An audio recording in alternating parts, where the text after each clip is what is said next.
So let me ask you a question that I think you will want to get into, Tamir. That's the question about the Israel-Palestinian conflict. You've just said you've made a very strong statement. We've talked about Iran, we've talked about Hezbollah and other subjects as well. And you said the biggest challenge that the state of Israel faces is the Israel-Palestinian conflict. Now, should we temper our enthusiasm for the Abraham Accords, given that they actually don't do much in terms of resolving the Israeli-Palestinian conflict?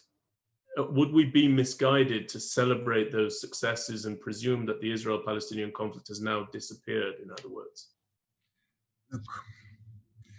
We're getting into Israeli internal politics, and I don't, now I'm talking about as a private person, and nothing can be related to my let's say, career in the government.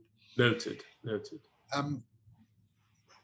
Between the Mediterranean and the Jordan Valley, there are now around 14 million people that are living, more or less.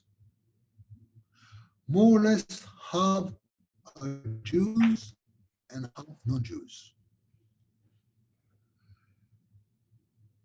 So there are actually two options. And there are not more than two options. Or one state solution, okay, that a democratic country, full democracy for 14 million today and maybe 20 in 20 years or 15 years from now. Is that the Zionist dream? The answer is no. Or two-state solution, that it's still, for a short period of time, still an option. Because on the long run, I believe that the Palestinians will prefer one-state solution. Because they can be, even if they won't be the full majority, and they're going to be 45% or 46%, that is enough to be a full partner in the Israeli politics.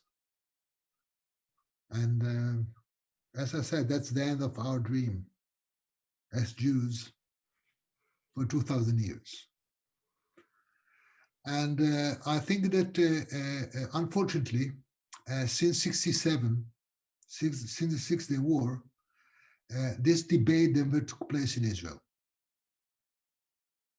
Okay, we prefer not to think about it and not to say, what do we want from ourselves? Which kind of state do we want to have for our children and grandchildren?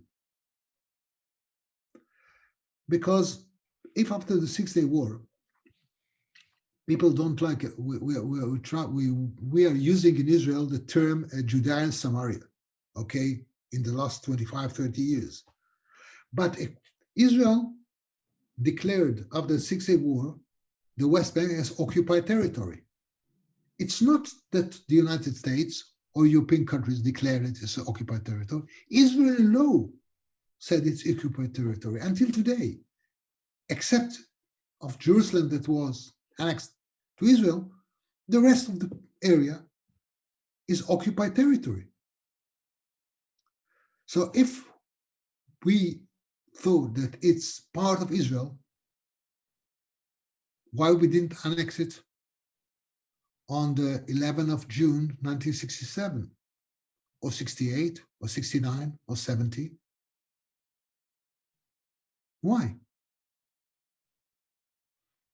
Because those leaders, whether they were from the left wing or right wing, and think from 77, I'm going to say even from 67 until today, the majority, the most vast majority of the time, the government was a right-wing government, not left-wing government, from 67. Almost all the governments were right-wing and never annexed it. Why? So we didn't deal with it. No one. Not from the left, not from the center, and not from the right. So it's not that there is a blame on one side of the political, let's say, arena in Israel. Because it's easy. Because there is, among Jews, and that's a Jewish problem, we prefer not to choose or not to decide unless we are forced to. Go to the Gola, to the diaspora, okay? We think that even with sitting and doing nothing, something will happen. A miracle, a ness will happen, and everything will be fixed as we wish to. That's wrong. We have to take decisions. And from time to time, hard decisions.